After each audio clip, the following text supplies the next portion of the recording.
Hi guys, in this video we will see how to text message send with echo on your iPhone. Very interesting feature, send text message with echo. Here are the process. Open your message app. Here from the top right corner, tap on compose. Here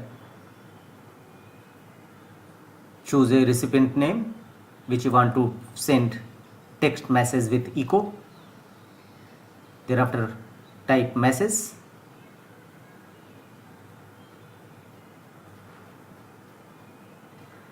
And press and hold the send icon. Press and hold. And you will see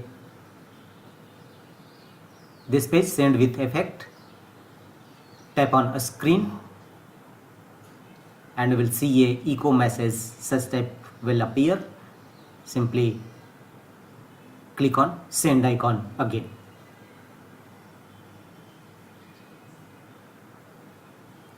And your text message successfully sent with echo delivered. So it's very important feature. You can easily send text message with echo in your iPhone.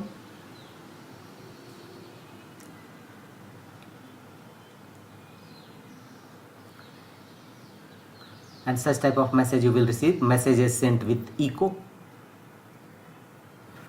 That's all.